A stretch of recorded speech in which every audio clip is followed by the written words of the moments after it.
MDH biryani મસાલા, પારંપરિક બિરયાનીનો અસલી સ્વાદ। असली मसाले साथ साथ MDH ભારે કડાકો જોવા મળ્યો। સેન્સેક્સમાં 900 પોઈન્ટ અને નિફ્ટીમાં 300 પોઈન્ટનો કડાકો જોવા મળ્યો। એક ધારી વેચવાલીને કારણે શેર બજારમાં ભારે મંદી જોવા મળી। અનેક શેરો 52 સપાટીની નીચે પહોંચી ગયા છે। તો શેર માર્કેટને લઈને આ મોટા સમાચાર કે જ્યાં શેર બજારમાં ભારે કડાકો જોવા મળ્યો છે। એક ધારી વેચવાલીને કારણે શેર બજારમાં અત્યારે મંદીનો માહોલ છવાઈ ગયો છે। સેન્સેક્સમાં 900 પોઈન્ટ અને નિફ્ટીમાં 300 પોઈન્ટનો કડાકો જોવા મળ્યો છે। એક ધારી વેચવાલીને કારણે શેર બજારમાં ભારે મંદીનો માહોલ સર્જાયો છે। અનેક શેરો 52 સપાટીની નીચે પહોંચી ગયા છે। રોકાણકારોમાં અત્યારે ભારે ચિંતાનું મોજું ફરી વળ્યું છે કેમ કે શેર માર્કેટમાં મોટો કડાકો જોવા મળ્યો છે। સેન્સેક્સમાં 900 પોઈન્ટ અને નિફ્ટીમાં 300 પોઈન્ટનો ઘટાડો જોવા મળ્યો છે। જે પણ લોકોએ ઇન્વેસ્ટમેન્ટ કર્યું હતું એ લોકોમાં પણ અત્યારે ચિંતાનો માહોલ ફેલાઈ ગયો છે કેમ કે એક ધારી વેચવાલીને કારણે શેર બજારમાં અત્યારે મંદી છવાય છે। અનેક શેરો 52 સપાટીની નીચે પહોંચી ગયા છે।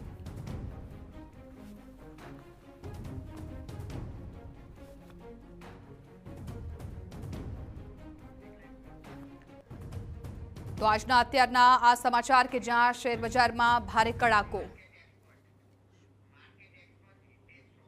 તો હિતેશ સોમાણી માર્કેટ એક્સપર્ટ અમારી સાથે ફોન લાઈન પર જોડાઈ ગયા છે। હિતેશભાઈ, અત્યારે જે રીતે શેર માર્કેટને લઈને સમાચાર મળી રહ્યા છે, મોટો કડાકો જોવા મળ્યો સેન્સેક્સ અને નિફ્ટીમાં, કયા કારણો જવાબદાર હોઈ શકે? બધા કારણ છે। સ્પેશિયલી યુએસ નું કારણ છે કે યુએસમાં ટેરિફની જો દરરોજે એક નવી ન્યૂઝ આવે છે, નવા રૂમર આવે છે કે ડોનાલ્ડ ટ્રમ્પ 500% ટેરિફ વધારી દેશે। તો આ મેજર કારણ છે માર્કેટમાં બિકવાલીનું। અને બીજું કારણ છે સિલ્વરમાં એક ધારી તેજી।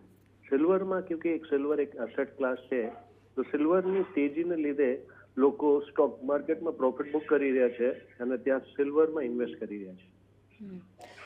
બિલકુલ હિતેશભાઈ, મારો સવાલ એ જ હતો કે અત્યારે પણ થોડી વાર પહેલા અમે એ જ સમાચાર આપ્યા હતા કે સોના ચાંદીના ભાવમાં વધારો થયો છે અને ચાંદી જે પ્રકારે કહેવામાં આવતું હતું 3 લાખને પાર થયું છે। એટલે ક્યાંક એ તમામ બાબતો પણ શેર માર્કેટ પર અસર કરી રહી છે। એટલે હવે આગામી દિવસોમાં જો જોવા રહીએ તો માર્કેટ કઈ પ્રકારનું રહેશે, રોકાણકારોએ કઈ પ્રકાર ઇન્વેસ્ટ કરવું જોઈએ? तो यही एक मेन कारण है कि सिल्वर क्योंकि आज 3,25,000 के पार हो चुका है, तो सिल्वर ना એટલી બધી તેજીને કારણે માર્કેટમાં બધું કરેક્શન આવે છે। માર્કેટમાં લોકો સ્વિચ કરે છે। लोग यहाँ से पैसा निकाल के अभी इक्विटी के बाद में कमोडिटीज में शिफ्ट कर रहे हैं। गोल्ड सिल्वर दोनों में इन्वेस्टमेंट बढ़ रहा है और स्पेशली सिल्वर ETFs में, गोल्ड ETFs में लोगों का बहुत रुझान है। तो लोग ये सोच रहे हैं कि यहाँ पर रिटर्न नहीं बन रहे तो हम क्यों ना वहाँ पर स्विच करें। તો હિતેશભાઈ, આગામી દિવસોમાં શું રોકાણકારોએ રોકાણ કરવું જોઈએ અને જો રોકાણ કરે છે તો કઈ બાબતનું ખાસ ધ્યાન રાખવાનું રહેશે? રોકાણ માટે તો આ બહુ સારી ઓપોર્ચ્યુનિટી છે બીકોઝ સિલ્વરની પણ તેજી થોડા દિવસની છે, પછી આમાં પણ પ્રોફિટ બુકિંગ આવશે। તો આ માર્કેટમાં આ ઘટેલું માર્કેટ લોકો માટે એક બીજી ઓપોર્ચ્યુનિટી છે, ત્યાં સહી ટાઈમ પર ઇન્વેસ્ટ કરીને મોટા પૈસા કમાઈ શકે।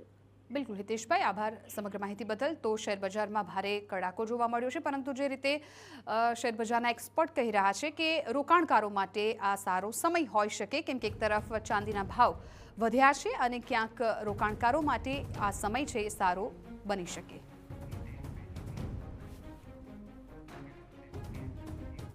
MDH કિચન મસાલા રસોડામાં હોય તો આપણે કાંઈ પણ બનાવી શકીએ છીએ। રીંગણાનો ઓળો, બટેટા ફુલાવર, ભીંડી મસાલા અને બીજું ઘણું બધું। MDH